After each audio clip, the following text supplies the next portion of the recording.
I'm Mario. This is Franco. We're outside of Jackson's Restaurant in Comac, New York. We got Chef Harry Poole in the kitchen doing his thing. The oven's preheated, and we're ready to sit down with UFC lightweight Matt, the SteamRolla Frevola.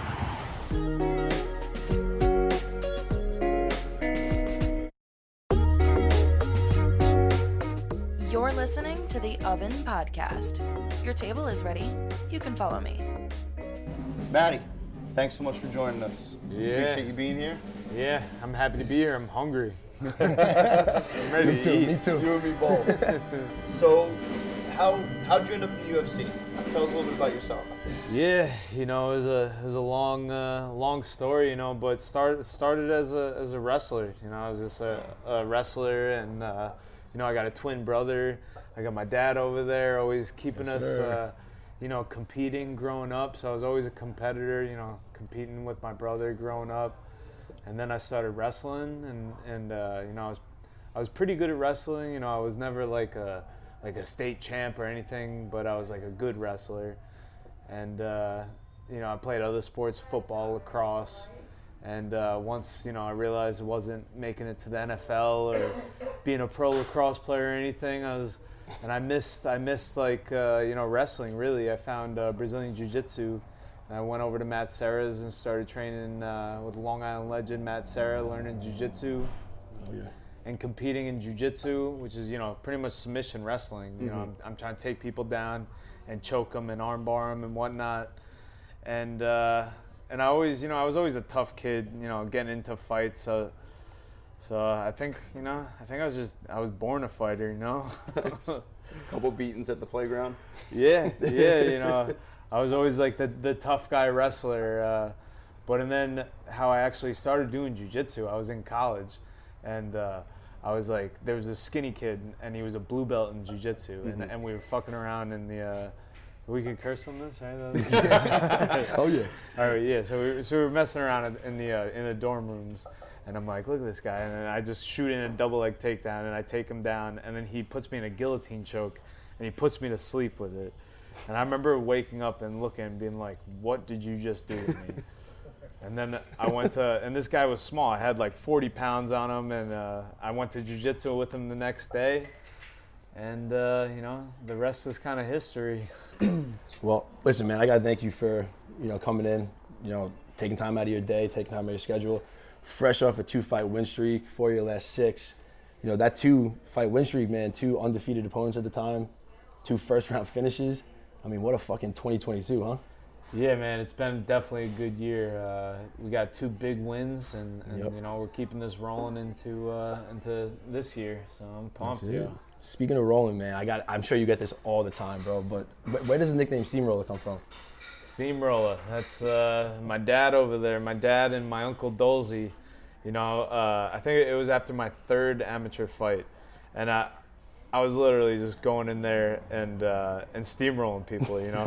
Literally. Like my whole game plan from when I started was, all right, I'm gonna go in there, I'm gonna throw 4 straight punches, and back them up to the cage. Go for a double leg, take him down, slam him on the ground, and then choke him out. And that's kind of what I did my entire amateur career until I developed my other skills, and now we're knocking people out, That's still it. choking people out. That's it. You can do it all. I mean, dude, obviously it's a great nickname. We were actually lucky enough to be at 281, and we went to the Dirty Harry's. We did the brunch with your family beforehand, and The team rollers. Yeah, the team rollers. So, Tommy's been to a couple of them now. We always have a good time. Dude, when we were sitting at the bar, Tommy actually was the first one to do like the steam roll-up, and the whole bar, man, erupted. I'm sitting like, I'm about to have a fucking day. Yeah. Like, especially now, then we go to MSG. I mean, you hear the chant in the bar, but then, after the big win, during the Joe Rogan interview, the whole place is doing the steamroller after you did it, man. I mean, how awesome is that? Take me through that. Take me through like the MSG trip, Man, in your home backyard. It was unreal, just having the whole crowd do the steamroller chant, because that was my second fight at MSG. Yep. I had my second UFC fight was at MSG, and it was 2017. Okay. And it was a crazy fight. and it ended up being a draw. Was that Lando Venata? Yeah, it was Lando. And so, you know, I was happy about that fight, you know, just because it was such a great fight. But, you know, MSG, you know, I'm a Long Island guy. That's, you know, I want to go in there and, like, really, like, you know, bring the roof down, you know. So this time at MSG, I was like, all right, you know, we're not leaving it to the judges. I got to go in there and I want to make a statement, you know, in front of my home state, you know, New York City, Long Island. Everyone's out there, and you know, I was able to do that. I got in there, went there, and got the first round knockout, and you know, we had the Garden bumping. Bumping, man. Electric. You know, when we were watching, you know, we were your family in the stands watching, you know, and you came out the Timmy trumpets like we talked about before. Yeah. Had the whole place going, man. And That's the only beef I have with you. You're a Mets fan. It's a big beef, though.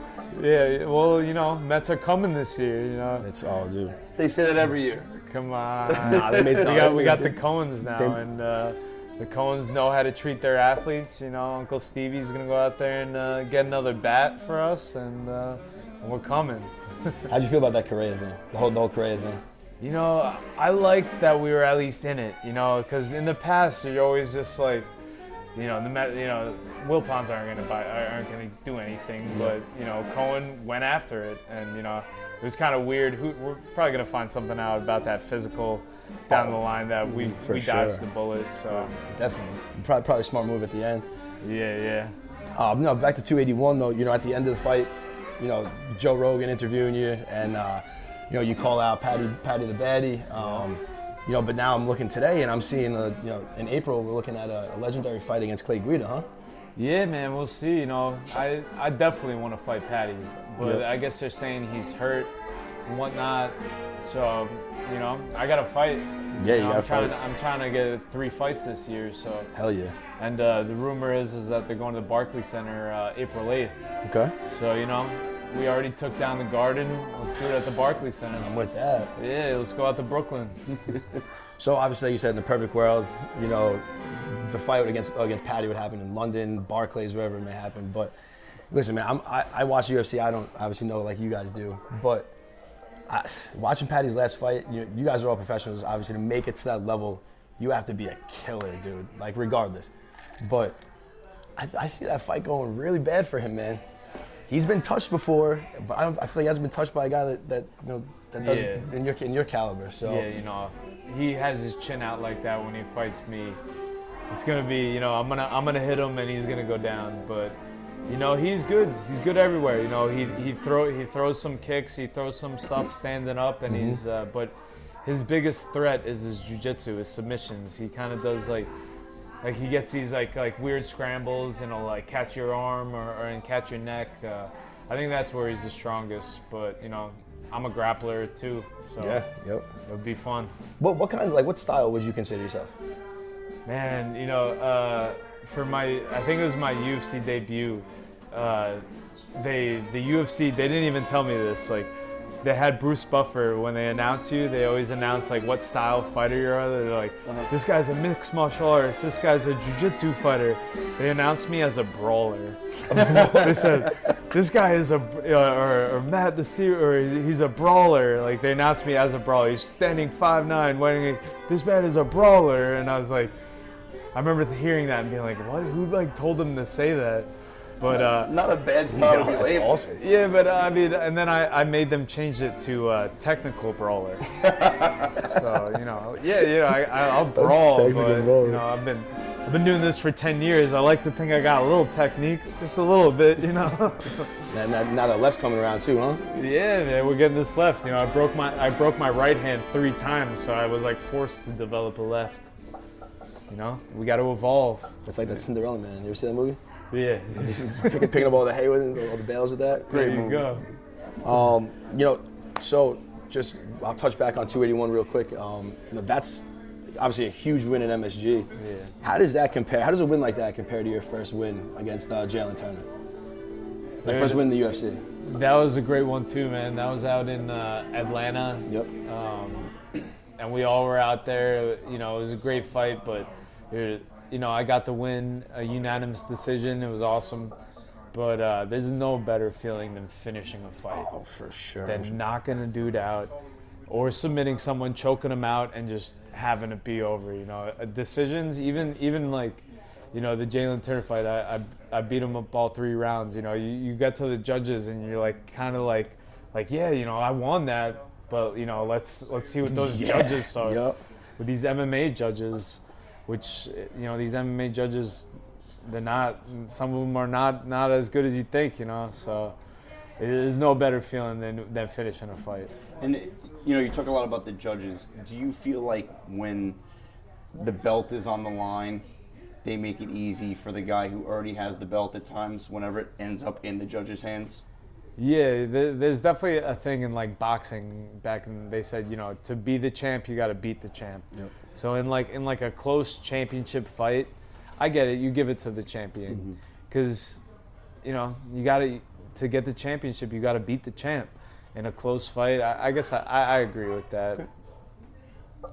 Okay. So now, you know, I talked about the 2-fight win streak. The first fight of that 2-fight win streak was UFC 270, right? We're out in Cali. Yep. And dude, that fight was, well, you knocked him down what, 5 or 6 times? Yeah. And, like, so would you so that, I would say, would you consider that to be your best overall performance, you think? That was just my, like, I think the craziest like fight that I've had. You know, the guy kept getting up, and I just remember keep knocking him down, and I'm like punching this guy, and being like, why won't you die? You know, and then he gets up again, and then I had to drop him again. He was real tough, man. But eventually we got the finish.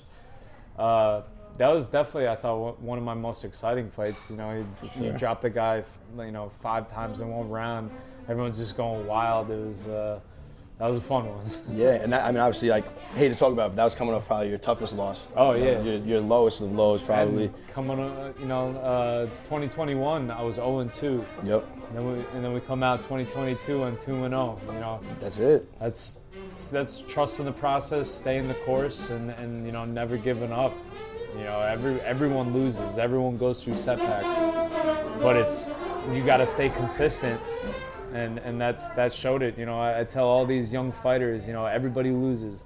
You got to take that loss and learn from it and stay consistent, stay the course, and keep going. And you know, it's nice to go out there and, you know, show these guys that I coach. You know, walk the walk. Yep.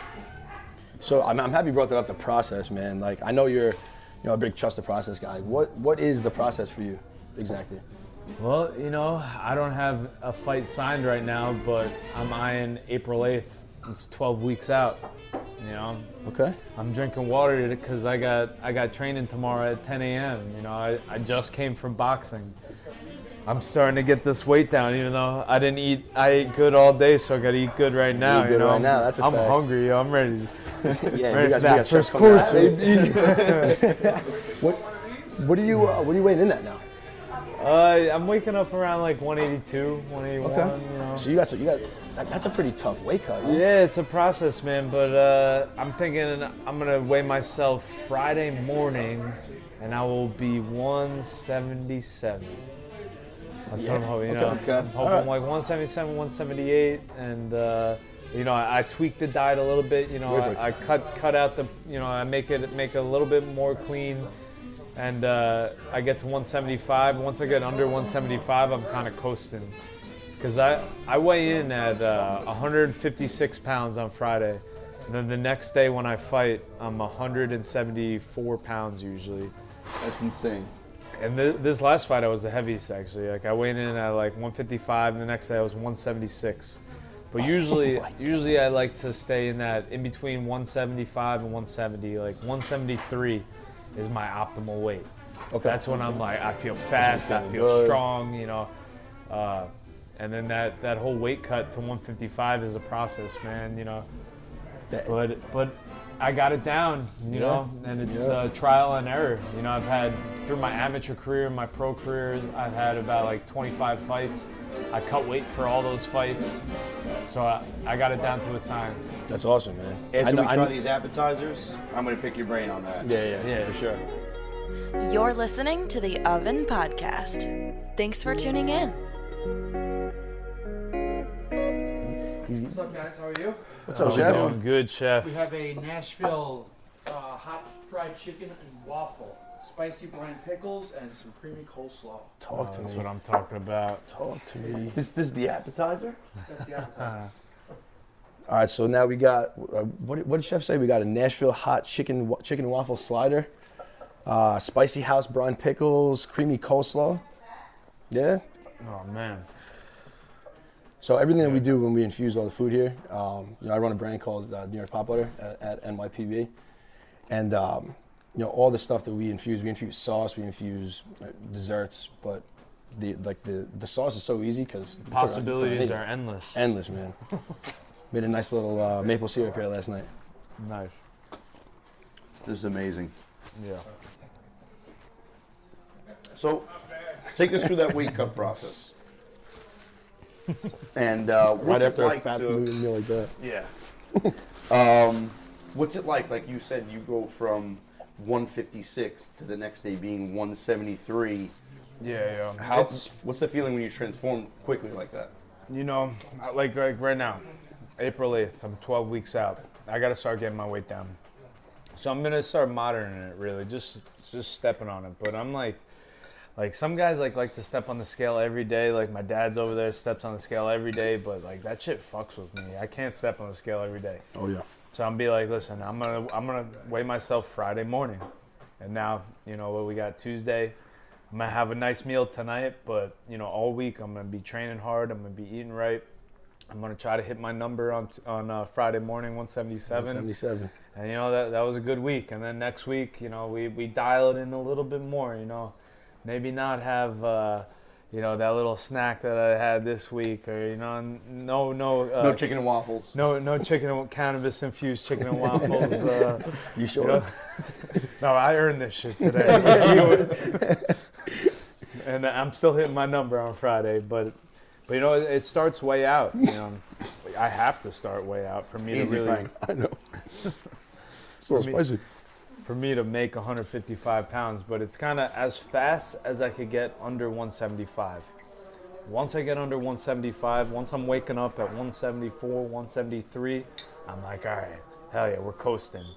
And then I try to do most of my camp at around 173, 174, like in between that window, because that's what I fight at. Mm-hmm. But and then when it gets to about like 3 weeks out, I bring it even down lower. Okay. Like 3 weeks out, I'll see like 169, 168, after training. And when I see that, like when I see 169, 168, I know that I'm like, all right, we're there. And then there's a whole weight cut process. So I'll start, once the fight week hits, I check in a fight week on Tuesday. And I start my water load. I'm drinking 2 gallons of water, just having my body crush water. I'm pissing every like 30 minutes I'm taking a piss. You're just getting rid of salt at that point, right? That's just making my body just like flush out, getting used to flushing. I'm also going to the sauna every night. I'm doing a hot tub every night, just getting my body used to dumping a week before the fight. And then when I get there on Tuesday, I usually check in to the UFC, hotel, and they check my weight, and I'm around like 168 usually with, water loaded, 2 gallons of water, which 2 gallons of water is like 16 pounds, You said 16? Yeah, I'm pretty sure a gallon of water is like 8 pounds. Oh, Really? my God. Yeah. Wow. I had no idea. So I'm just crushing water, and I just keep sweating, and all week I rub like a sweet sweat on me, which opens my pores up. I do my fight week workouts. We're just drilling my game plan, hit some pads, whatnot, and then they now give us these sauna blankets. I saw that. Yeah, the That's sauna crazy. blankets are nice, man, because your head's out. You could lay it on like a bed. I could be laying on a bed with a pillow behind me with my head out. My whole body is just like, is like I'm in a sauna. I'm dumping, and I just dump water out, and we fucking do it. Have both of you noticed, like over the last 2 months, 3 months or so, I don't know what happened with the algorithms, but I felt like every time I was on Instagram, I was seeing something about the sauna, and if you go in for 3 times a week, it's like reduce your risk of a cardiovascular event like 65%. Yeah, it's I good, don't know yo. what happened to my Instagram, but it was flooded with sauna. I don't know. But Joe, I Joe do try to Rogan go to- says it's good. Exactly, So. exactly. So stick by that. Then the ice baths too, yo. Oh God, I used to hate the ice baths, man. Yeah, those are good, man. I start doing the ice baths and like the cold plunges when my fight gets close. Okay. Like when I'm like 8 weeks out, 9 weeks out, like I'm like ready to start doing like ice baths and cold plunges. Like right now, hell no, hell no. Like I'm too soft, physically, mentally. Like I'm just like nah, I'm good. I was on going to that. ask you, so it is a mental thing too. It when you get is, closer. yo. When I'm in fight camp and I'm like training, like it trains my mind too. I'm like let's fucking go, you know. And I get in the cold, and I usually do about try to do 5 minutes in the ice bath. Which is a long time. Yeah, I try to 5 minutes. Wow. Yeah, I don't we think I used can to- last for one. We used to do those in school. It was like once I would get my nuts in, oh my God, it was game over for me, dude. I was not a fan of that place. I got to ask you, the Dana White incident with his wife.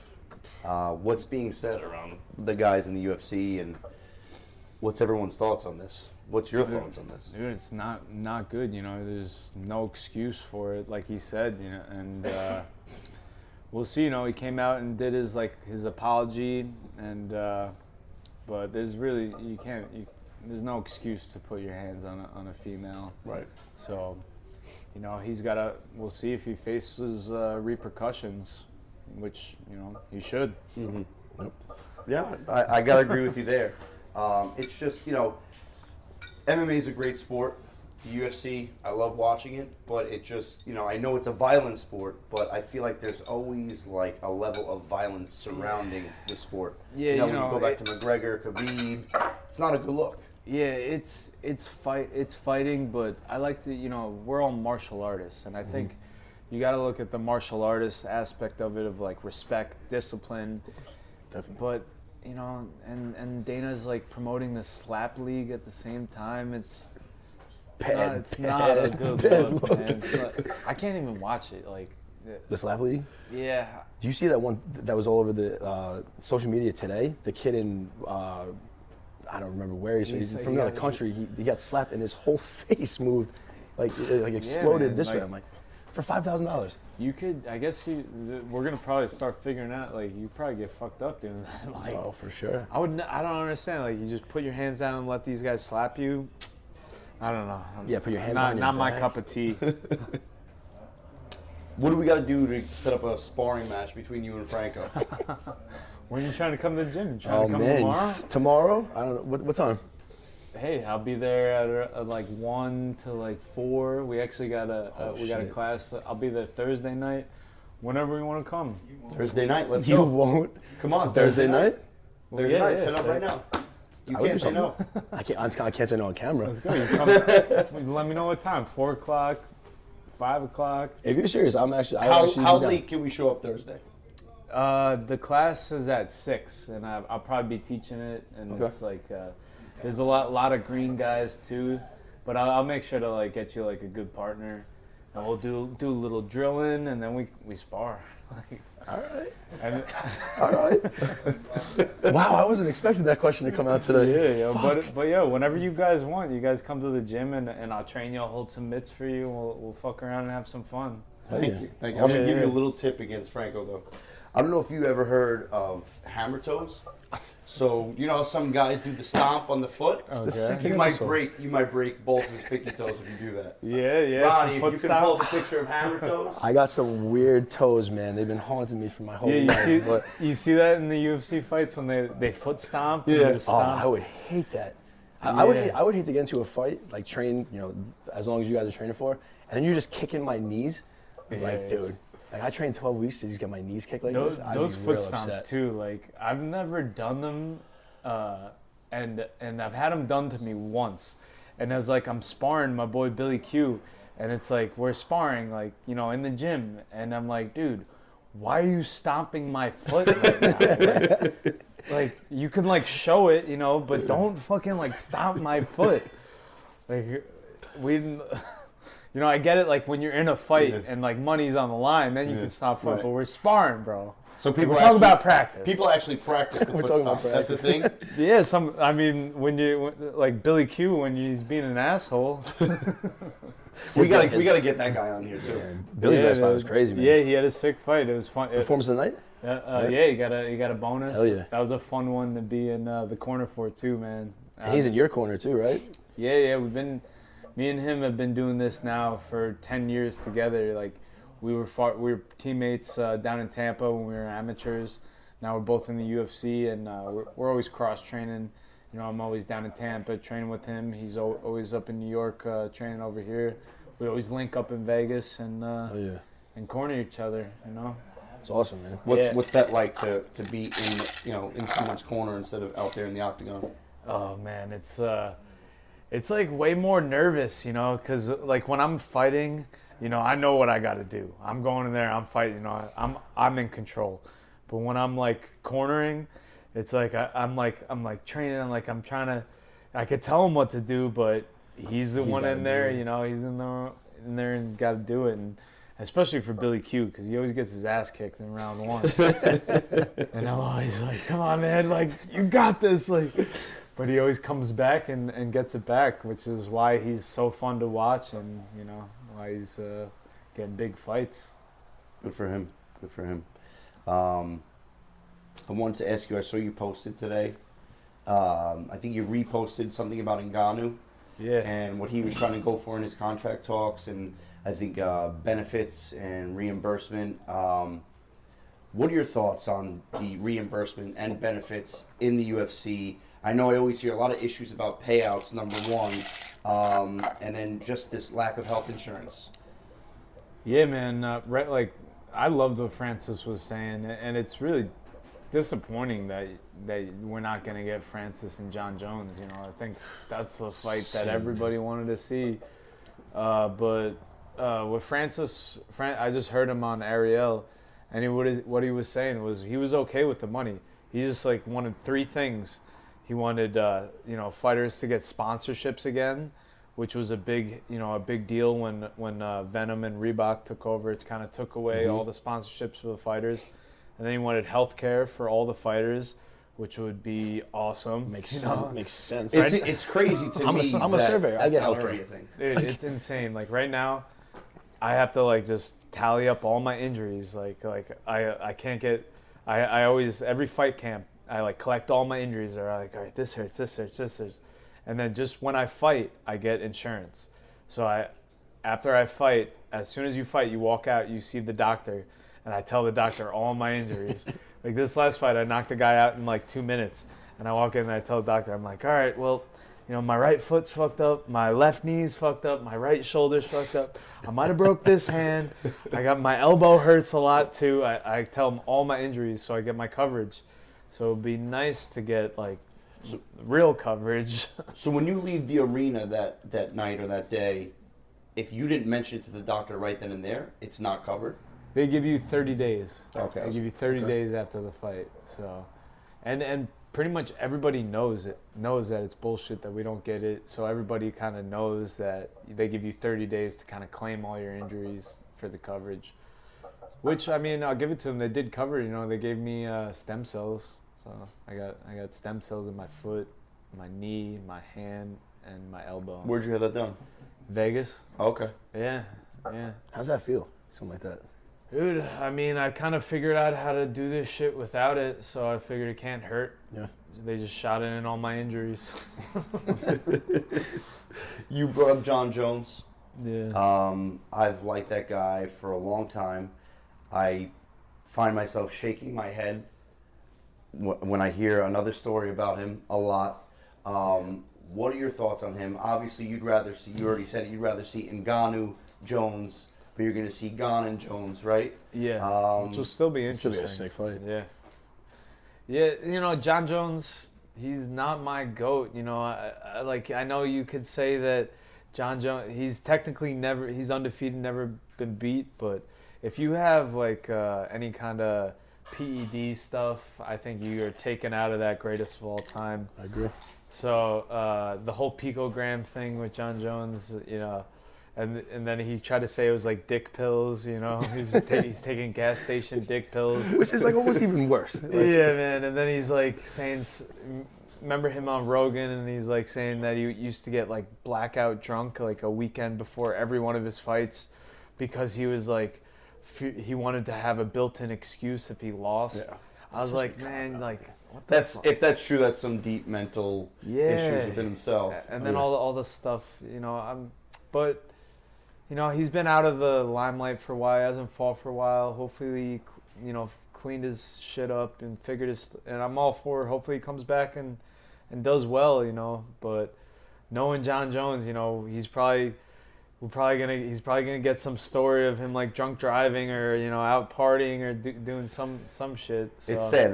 We feel it's only a matter of time. yeah, but I am very interested in the John Jones heavyweight experiment. Oh, yeah. You know, see him at heavyweight's gonna be fun. he's gonna be a moose at heavyweight. Yeah, yo, he's got those genes. Like, what is it? Yeah, his brothers. Chandler Jones. Both his brothers are in the NFL. He's like one of the, you know, best fighters in the world. It's gonna be interesting to see how he does at heavyweight. You're listening to the Oven Podcast. Thanks for tuning in.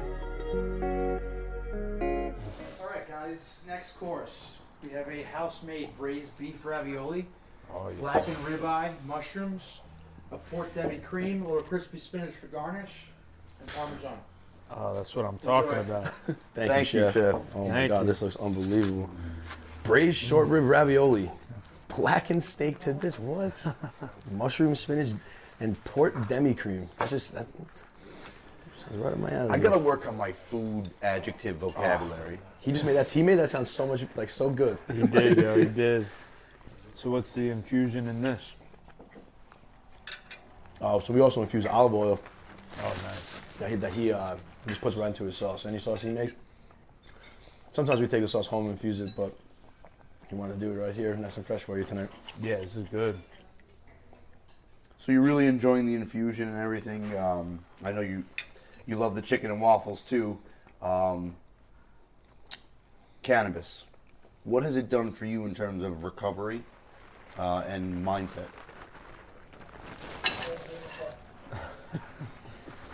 Yep. I'll come back to you when you're done. I heard Uncle Ken. I love cannabis. No, it honestly helps me out a lot.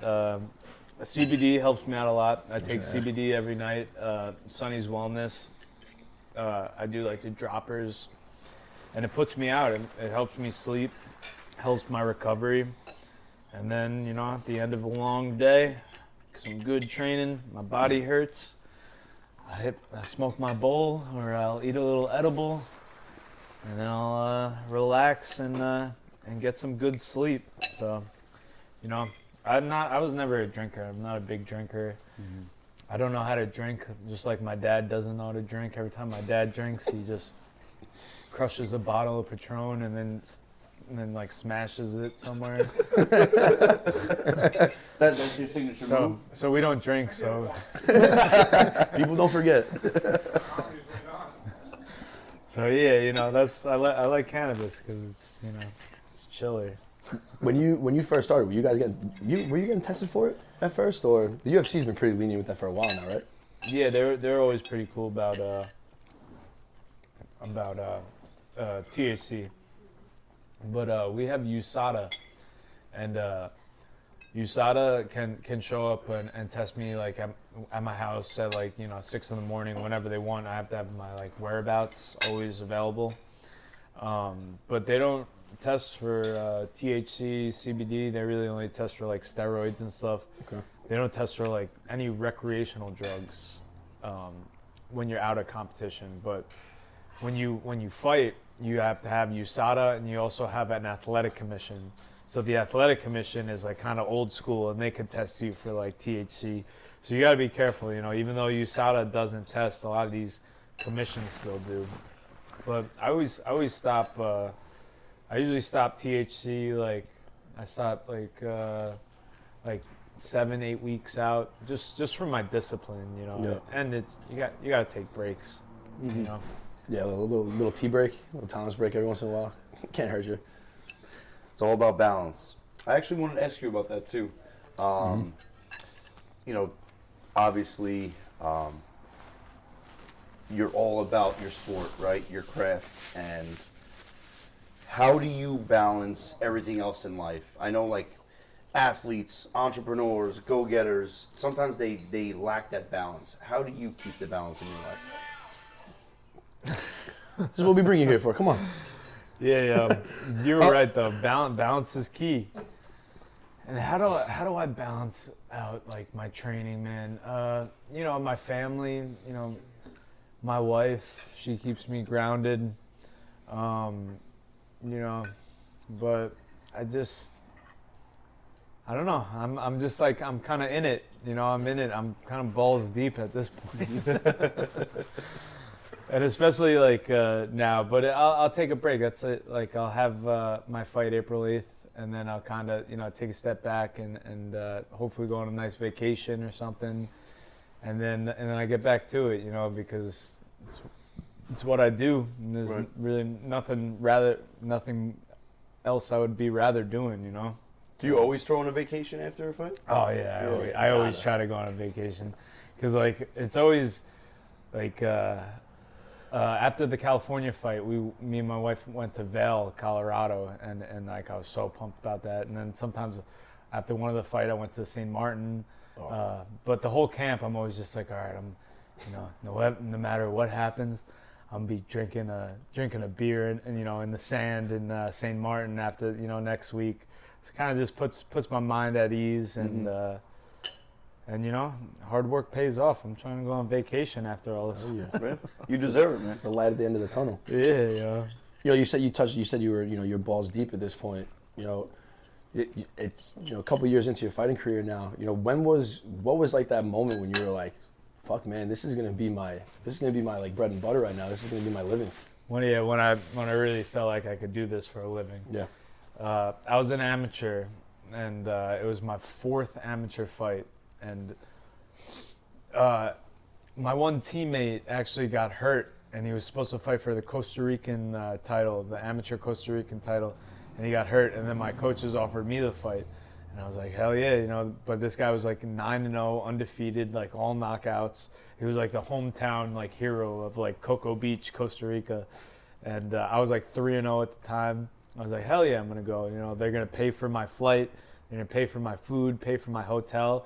It was the first time I ever got anything out of fighting. When you're fighting as an amateur, you pretty much lose money per fight.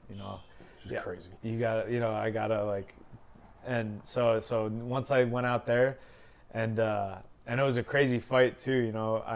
We fought in a bullfighting arena in Cocoa Beach, Costa Rica. Wow. Like outdoors? Yeah, it was outside, and it was in a ring, and it was the first time I fought in a ring as well. I had my uncles down there, my dad was down there, my cousins, my brothers, and we had a great time, and I remember it was outside, like the first round, this dude comes out, he just rocks me, like he was like a really good striker, and at the time I was like a wrestler, and then it started raining on us while we were fighting. Wow. So it got like super slippery. So I just took him down like right away, and I was like, "Fuck yeah!" Like the gods were like looking out for me. and then it was like so slippery the rest of the fight that like round 2 came out, like, and I took him down right away so easily because the mat was so slippery. And then I ended up just like beating the piss out of him on the ground and armbarring him and winning the Costa Rica title. That was a title fight. Yeah, it was a title fight, and once I won that title, I was like, I think I could do this. This is for me. Yeah, and we Did you kept come? going. So you came back here after that fight, and Yep. was that right to Cerro Longo or? I was down in Tampa, so Oh, okay. I was going to school. I was still, going to college and just fighting amateur. But when I won that title, I was like, I can do this. What an experience. That sounds amazing. Yeah. They love us in Costa Rica. So I hope you didn't break any tequila bottles over there. No. All right. they wouldn't like that too much. So I mean, we haven't talked about the team yet. All Long Island guys. We're Long Island guys too. So we love having guys like you. Come down and really talk about like what it's all about. And we've heard about Ray Longo forever. We're Levittown guys, so we have guys. They've been out there forever. John Vellante went to MacArthur with us. So we've heard that name for a while. Vellante's such a ball buster. I love it. Yep. That's he's coaching football now too, right? I want to say he's coaching at like a rival in Massapequa. We were MacArthur kids. Man. He's got to be such an awesome football coach. I would love to have him. He's a character, man. My favorite thing about Vellante is whenever we would train at Sarah's, in the locker room, like there's like benches and stuff, and like there's lockers and stuff, and people would put their bags on the benches. And if he saw somebody's like bag on a bench and he walked in to like sit down, he'd literally just throw it, and he would just throw people's bags off the benches. And I was like, it's like I respect that. Like, I'm trying to sit down too. To put your fucking bag in the And he's a big dude too, walking around tossing bags like that. Yeah, Vellante is a man. But is he still around like that? Is he still around the gym at all? He's not fighting anymore. But he did actually come in and spar one of our. We got a real good amateur heavyweight, Mike. I think he's got like maybe 3 fights, and Vellante came in and sparred with him, which was nice. Which was cool of him. We got a lot of young killers. Yeah, I was gonna ask who else we got to look out for, man. Dude, well, next up is my boy Nazim, the Black Wolf, Sarikov. I cornered him for his Contender Series fight. And he had an awesome knockout, man. He had a sick knockout, got signed by Dana that night, and now he's making his UFC debut February 18th in Vegas. And I'm going out there to corner him for that one too, so I'm pumped. Oh yeah, that's good stuff. Good luck. Yeah, man, he's looking good, dude. I'm like sparring him a lot too, so it's good. That's the whole team. It's iron sharpens iron. We got so many good guys in the gym. And everybody just feeds off each other.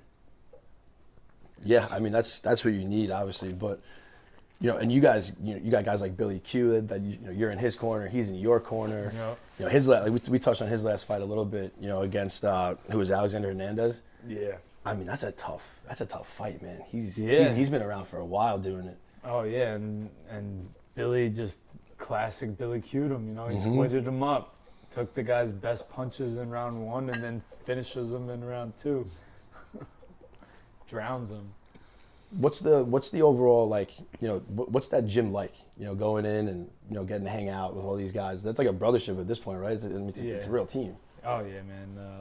Longo's is a fighter's gym. Mm-hmm.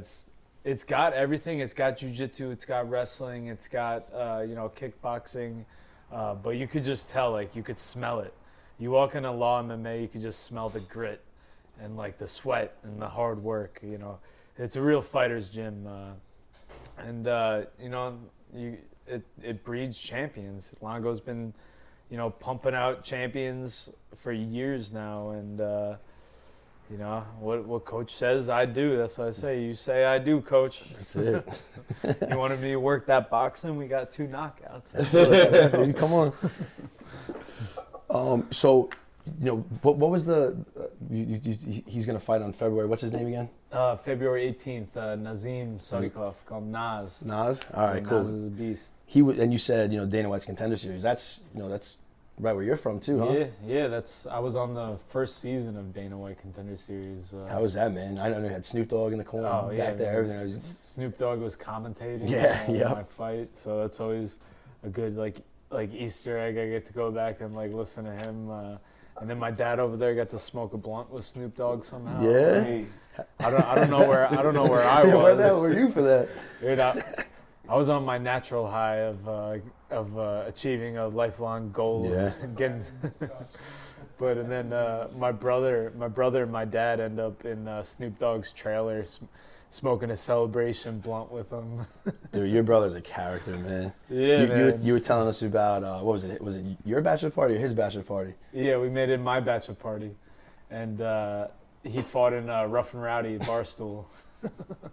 And he dropped the guy too, right? Yeah, man. He knocked the dude out in the first round.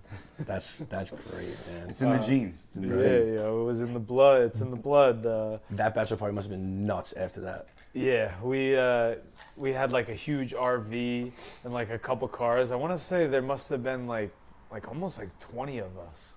Like we were rolling deep, like at least like 16, 17 of us. So he had a crew. Yeah, and we drove out to West Virginia, and we actually got super lucky with the house. We got the Airbnb, and we got the goat house. It was like a goat farm. It was this huge mansion on like a goat farm. And Sounds amazing. And I remember like I'm the one who's like doing it, and I'm talking to these people, and they're like, don't worry if the goats get out. Like they'll just wander around. And I'm like, okay. So then we get there, and like these goats are just running around everywhere. And they come up to the door, and and even like at night, like the first night we go out to the bars or whatnot, and then we come back, and just like the front door is just like guarded by like these huge goats. And like we just walk right in, we open the door, the goats are like walking in the house, so we called the goat house. That was fun. But yeah, we had a great time in West Virginia, and I trained my brother. I trained my brother to make sure that he was fucking there to win. We didn't go to West Virginia for him to get his ass kicked. Oh, no way. So like I made sure like I put him through like a whole fight camp. Like I trained him up, and I remember at my house, right in my front yard, like I set up like a little boxing ring with like garbage cans and like rope. And I invited all our buddies over, and I lined up my buddies to spar them. I would put like every minute, I would like this guy, he'd spar my buddy for a minute, and then he'd spar my next buddy for a minute. And as soon as he like started doing real good though, like I'd tag him out and just go in there and make sure touch him up. Touch him up, and make sure he Reality gets a punch. But he trained hard, and he went out there and he knocked out the Bassmaster in West Virginia. What was his name? The Bassmaster? The guy was the Bassmaster. So yeah, we went paintballing too. It was a fun bachelor party. Definitely, I'm happy my brother won for sure. Bachelor party would have probably taken a dive if he lost. Oh, he would have never lived that down if he lost that. Speaking, on the topic of your brother, man, how cool is it just having your twin brother in your corner? Yeah, it's been good. He has been trying to get in the corner for a while. And I'm always like, no. But the opportunity came in California. Longo couldn't make it. Longo got sick, and I was like, all right, Jimmy. Well, I gave my dad the call first, but he got traumatized from when he cornered me at my first MSG fight. It was such a crazy fight. It was the one that was a draw against Lando. My dad was in the corner for that one, and he said it was too much. It was too intense. He couldn't deal with it. So Jimmy got the call in January, and we got a big knockout. And he's been helping me out a lot with my social media and whatnot. And he got the call for MSG as well. And we're 2-0 with my brother in the corner. So I think he's staying. Keep it rolling. I think he's staying. He earned that. If it ain't broke, don't fix it. That's it. Yeah. Man, I was actually watching something today. I had no idea he was a rapper back in the day, quote unquote rapper. I don't know that song. SoundCloud rapper. Yeah, well, it's your cousin Tommy too. Have you ever heard his?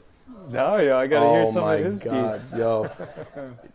what was it? The City Life the T-Pain app. Oh yeah. Oh my God, we used to come home from the bar and just play that. You got the vocals? Yeah, the T-Pain. They don't make that app anymore though, so you can't find his songs anywhere. Him, and Smitty, his friend Smitty. Yeah, I'm pretty sure I met him. Them two just dropping bars at like 4 a.m. Yeah, my brother thought he was a rapper as well. He did predict you fighting in the UFC though. He did. That was probably when I had like one amateur fight, and he knew. That's pretty cool. So before you were in the in the UFC, did you go to any fights like before you were like fighting even amateur, like any like UFC fights? Yeah, the first UFC fight I went to was with my dad and my uncle Dolzy in Boston. It was the McGregor versus Dennis Seaver fight. Okay. And that was the first UFC fight I ever been to, and I remember, going there and just seeing the atmosphere that McGregor fans bring, on his come up, the ole, ole, ole. And I was like, yo, I need to fight here.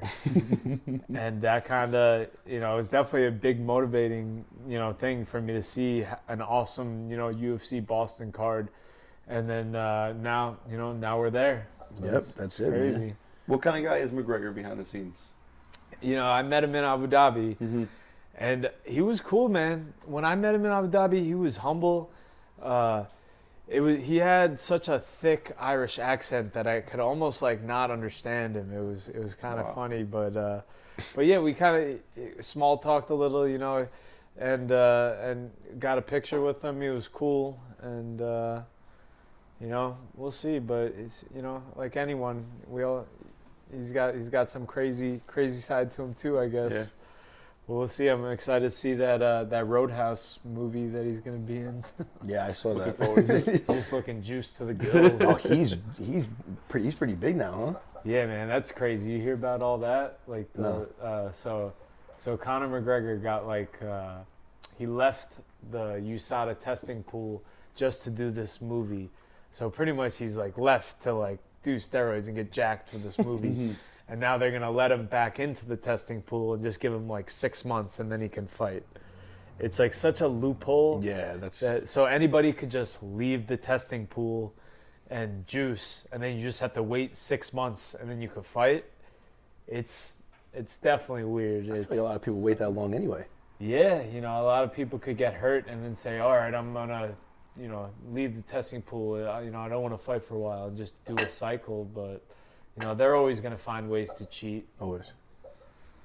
So how many guys would you think are getting away, even that are getting tested? How many guys do you think are using these performance-enhancing drugs? I mean, what did Nate Diaz used to say? They're all on steroids, right? But Nate Diaz is also kind of retarded. Yeah. You ready for dessert? Yeah, man. Yeah? I'm ready Wanna do for some dessert? You're listening to the Oven Podcast. Thanks for tuning in. I really want to just talk about Fight Island, just because obviously COVID was crazy, and we were it was crazy for you obviously because you're fighting, but for us as spectators, we were sitting there, there's nothing to watch, there's no games to watch. We're betting on MLB games on Skype that are or not on Skype. What is it? Twitch. That's automatic games. That's and then when we finally got the UFC and Fight Island, you were supposed to fight Ottman. Yeah, man, that was a crazy time. You think back at it, that as soon as they came out that Dana White bought an island, they're gonna go back and be putting fights on. Only sports going on. Yeah. It sounds sick though. Dude, I was like, hell yeah! I was like, I'm trying to go to Fight Island. Think about how many more fans the sport probably got just from that. Oh yeah, man! I looked at it as Mortal Kombat. Yeah, right. And so I was so pumped when I got the fight on Fight Island, and it was honestly the craziest just weeks of fights. So I got COVID two and a half weeks before that fight. Wow. I had COVID and I remember I was freaking out. I was like, fuck, they're gonna cancel my fight, whatever, and then so there was some loophole they gave us through that since it was 12 days because I got tested again and I was negative, and I was like, listen, I'm negative, I'm this, and then they were saying something, they let me fight. They let me fight. I was like, That's all that matters. I was like, thank God.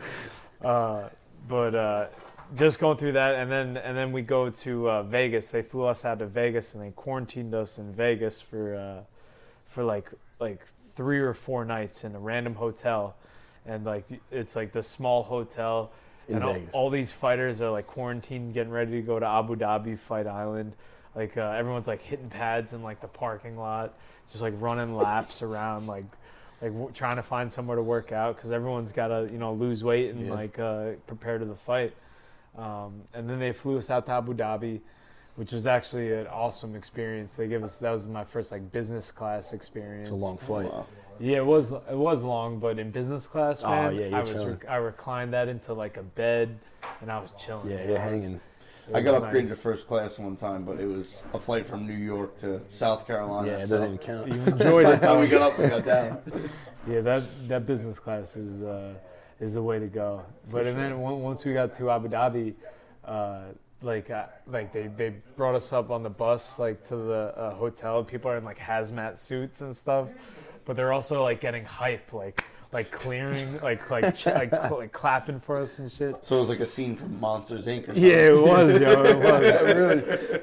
And then they quarantined us in our hotel rooms for an entire day. Oh, That was pretty crazy. And then after that, they let us like walk around the hotel. It was like the W Hotel in Abu Dhabi, and they had like a Formula One racetrack. Like so, cars were going around all day, and that's when I got to meet McGregor and all that stuff. And then I was supposed to fight Ottman, on the main card of that fight night. Then he got caught like trying to smuggle a bag into his room, like. didn't they say it was like a bag of potatoes or something like that? Well, the whole joke was like his manager was just saying, "Oh no, it was potatoes. It was potatoes." Oh yeah, so you're gonna get cut from the UFC for trying to smuggle a bag of potatoes in. But it all worked out. Ottman. I didn't get to fight Ottman that night, but we got to fight him at MSG. So That's all that counts, man. yeah, exactly. Put that to rest. Yep. All right, guys, last course. We have a mixed berry cobbler. Infused it with some of the caramel chocolate sauce. We made homemade oat topping, whipped cream, and vanilla. Oh yeah, thank you, Enjoy, guys. chef. Thank you, chef. This meal has been on point. Oh, Harry just picks it up and puts them down, man. That's what he does. Let's see. What's the infusion in this one? Holy shit. We got New York popular infused caramel sauce and infused chocolate syrup. Nice. I told you, man, it's the endless possibilities with this. You gotta let me know when your birthday is and make you a nice fat cake. June 11th. I remember that. Why don't you let the fans know a little bit about FrevFest? Oh yeah. From first-hand experience. So It's all time. I live like right on the water of the North Shore of Huntington, and it's like such a beautiful house right on the water. It's like the perfect like summer house, just being on a boat, jet skis, and in the water. So every summer we gotta throw a party. It's a perfect summer house. I feel like it's selfish for us not to throw a huge party to be able to share it with everyone, right, Tommy? Oh man. I agree. So you're gonna have such a good spot in the summertime. You gotta have a huge party. So it just it started as like a birthday party, and then like our graduation. When we graduated like from high school, we had a huge party, and then just every summer we kept having a huge party, and I think it went on for like 15 years, and then COVID happened, so we kind of kept it low key. But it's about, and now we're all like 30, so we might be a little bit more mature, but Maybe. No, I don't know about that. but this summer it's going down. You heard it here first. Back after COVID. First one since COVID. Got to make up for the lost years. That's it. Yep, I need to get a fight. Like I'll fight April, May, June. Maybe I'll actually April. Yeah. Like an August Frev Fest. If I could get like a fight in April 8th, and then maybe June, July, like end of July, and then we do like an August one. That'd be. Just an August rager. Count me in. It's always a good time, bro. We had like Marab and Aljo there the last one too. Quinto was getting it after it. Yeah, Al threw like a 36 pack on it in a rowboat and just fucking like rowed out in the middle of the bay. Just found himself a little bit. He's a Wanto guy. I've seen him at the Wanto bars. Yeah, The Irish poet one time. Yeah, it's He's cool. always That, at Long Beach. yeah, Long Beach. It's cool that all you guys are like, relatively local dudes too. Yeah, man, it's really crazy when you think about it. You look at champions from all over the world. Russia's got like one champion. China has got one champion. Mm-hmm. Europe has got this many champions. And then you look at Long Island, like little Long Island. we've got 3 world champions, Which is from crazy. Long Island. Like, I'm telling you, we're some tough motherfuckers. Yeah. And like a lot of these guys, like born and raised too, right? Like Yeah. these champs? Yeah, homegrown, and we're Matt Serra, Chris Weidman, Aljamain Sterling. Bless. So, and I'm gonna be next. That's it. That's a fact. Man, I remember sitting down. Do you remember like where the old gym was? This had to be 10 years ago. It was around like Hempstead Turnpike. Yeah.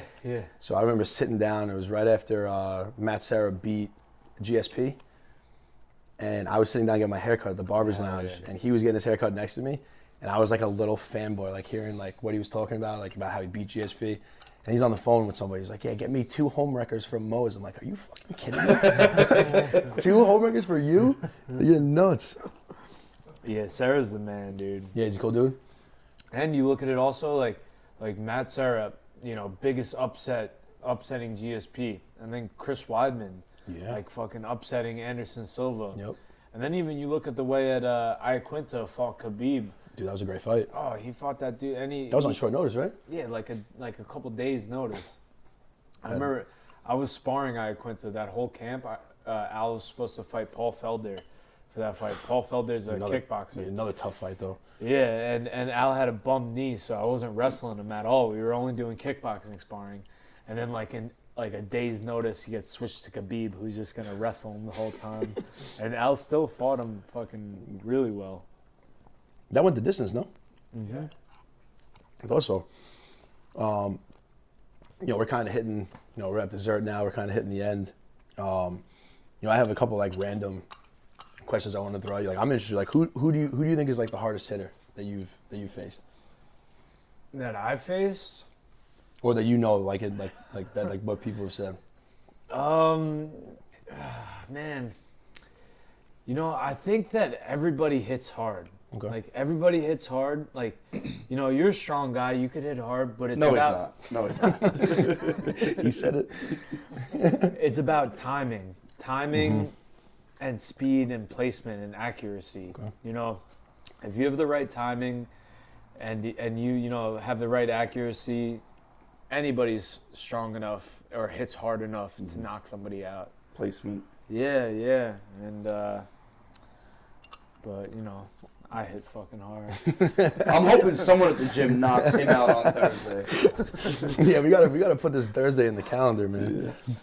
No, but it's funny, like, you're talking about just guys coming up and like everyone hits hard. Jake Paul signed into the PFL.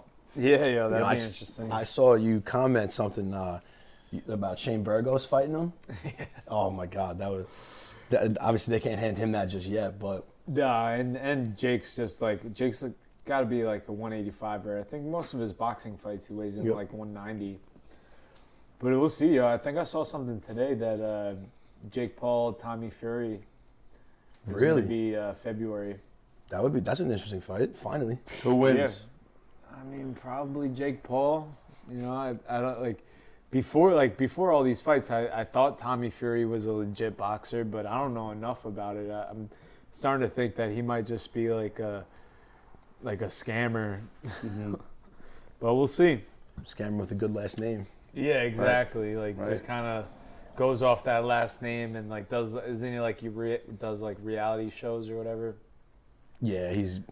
Who knows, man? Hopefully he shows up and has a good fight with Jake. Yeah. Maybe, What do you he think- could beat him. What do you think about all this talk that all the Jake Paul fights were rigged? Dude, I feel like it's got to be so hard to rig a fight. That's what I'm saying. I don't think it was rigged. Okay. And I don't think it was rigged. One last thing I got. I saw something about you're tapping in with Full Send with the Full Send guys. Oh yeah. Yeah, tell us a little bit about that. Yeah. I've been watching the guy Steve-O do it since I'm in college. I think watching him just chug full bottles of tequila. The OG is the Full Send MMA guy, and I kind of linked up with him and I invited him over to the gym, and he did an interview and did a cool little promo in his vlog, him training at the gym. I brought some Happy Dads, and like in between rounds, I was just crushing Happy. and yeah, you know, those Nelk boys are funny, man. Like Kyle and those guys, they got funny ass videos. But I remember, you know, after this MSG fight, the OG guy comes up to me. He's like, "Yo, like Kyle just texted me about your fight." So I mean, we're on the radar. Hell yeah. So hopefully we can team up with Full Send. You know, Barstool's going out there getting fighters signed. So why not? You know, Full Send can sign some fighters. Definitely. And I'd like a little Full Send versus Barstool when I beat up Patty the Batty eventually. Little Full Send versus Barstool. Love My to see God. that. Yeah, I'm there for that. After my fight at MSG, I remember like going cage side and seeing Portnoy and Big Cat like cage side and Theo Von cage side, and I was just like I was like, I'm coming for your boy, bro. I'm coming for your boy. And he was like going like that. I love that. That's why Theo's actually the man. I yeah. love his podcast. Yeah, he is the man. If you weren't fighting, what would you be doing? Man, I don't know. I'd probably be working for him. You know, before we, wrap this up over here, we talked about some of your teammates. You know, do you have any other teammates with fights coming up that we should be looking out for, or? Yeah, there's a Ring of Combat in Atlantic City. I think it's March 5th. And the Ring of Combat is like a entry-level professional organization. Like you kind of build your record up in the Ring of Combat to get signed to the UFC. Mm-hmm. So I'm pretty sure we're gonna have a bunch of guys on that Ring of Combat. But everybody in the gym right now is training, is grinding for fights in like March and April. So it's like a great atmosphere right now at the gym. Yeah. So. Keep an eye out, and if you guys are trying to come to AC in March, you guys got to come to AC for one of these Ring of Combats. Let's Cool go with that. Yeah, we have fun. No, it'll be a great time. Yeah, AC. I'm in for AC. I'm not turning Tommy's in for AC. Well, that's the only way I'll go to AC is for these fights. Like I think the fights are usually on Fridays. Like we just drive Friday afternoon, stay for the fights, and then spend the night and drive back as early as possible Saturday morning. Just get the hell like out I of can do AC. one night in AC though. No, You can't stay too long. and don't stay on the boardwalk either. You gotta stay like Borgata or Oceans or something like that. Yeah, Borgata's my favorite. actually the Hard Rock there is now real nice Hard Rock too. is nice. Yeah. I actually met Charlie the Cannibal. Yeah, Charlie. He's with you guys, right? Yep. He's a Charlie's good dude. a beast, man. Yeah, he's a good dude. He's been hurt, right? Yeah, he's coming back. We met him at a jiu-jitsu event. We do a bunch of the LIJJN network. Yeah. They do a bunch of the breweries around here, and we're pretty heavy with them. Those guys, man. Nice. They love gummies and pre-rolls, and I've never seen anything like it. But Yeah, that's definitely one thing. The jiu-jitsu community and like weed goes like hand in hand. they love it. One of the best events I went to, I should probably hook you guys up with them. It's called High Rollas. Okay. And they're out in Vegas. They're like based out in Vegas, and they do jiu-jitsu competitions. And it's like everybody just like smokes a lot of weed, and then they do a competition. Like how they started it, the referee would have like a joint. He'd hit it, he'd give it to that guy. That guy would hit it. He'd give it to the other guy. That guy would hit it, and then they just like slap hands and do jiu-jitsu. Finish him. It's That's funny, man. yeah, man. It's definitely a cool concept they got. So I competed in one of their things, and they had like this like leaf blower thing that they put weed in, and it was just like blasting smoke out, and they just like blasted in people's like faces in between matches. How'd your matches go over there? Oh, it was good, man. I had a nice darce. I choked the first dude. And then the next match, I got armbarred by a Brazilian. I think I was too high. Just to wrap up, I know you're a big social media guy. Obviously in the last year or so, we've been building up a lot, and it looks like you interact with a lot of your fans, man, which is awesome. Yeah, man. In the end of the day, I'm a man of the people. I'm just a fucking normal dude. So. I like to connect with people. My brother has been telling me to get on the Twitter for so long. I finally got on the Twitter, and now I'm being able to link with like fans and just people who they like what I do. They like how I fight. So, you support me, I support you, and I appreciate it. So, man of the people. That's it. Man of the people, you heard it here first. Well, hey, Maddie, thank you, man. Thank you, I guys. think, I think Via's got a question. Oh, yeah, right. Hold on. We do one section where the behind the camera gets to ask one question. We don't know what it is. So, you ready? All right, starting with you. If you could have your own strain, what would you call it? My own strain, I mean, it's got to be like SteamRolla OG, right? That's SteamRolla perfect. Did you call it? He called that? Gotta be SteamRolla OG. We might have to make that a thing, dude. Dude, The SteamRolla OG. We that can make sounds that fire. Hit up the plug. going. Man, I might just have to go on my Instagram name, the Francosphere. I gotta go. I mean, Francosphere? Yeah, the Francosphere. Been up there for a while. Anytime you need me, just look up. I hate when he says that. I can't. I was waiting for his reaction, but yours was cringe better. every time. Oh, when he goes, not low. Not low. No, I mean the fact that Via called me Blues when she texted me before, I'd have to. My strain would be Blueberry Jones for sure. Nice. That's an easy one right there. Well, seriously, man, thank you for taking the time out of your schedule. Coming right after a boxing, whatever boxing fight. And Dude, that meal was amazing. yeah, I was gonna say, you had a good meal here. Glad you enjoyed it. Let's do this again next Tuesday. 100%. No, man, you can come in any Tuesday you want. Just a big special thanks to Chef Harry Poole and Jackson's and Comac again. And one more, huge thank you to you and Uncle Kenny for bringing you out, and really you guys. Uncle and cousin Tommy. Tommy's been my boy for a while, so he made this possible, and looking forward to doing this shit again, man. Yeah, good stuff, guys. Best of luck to you. Yeah.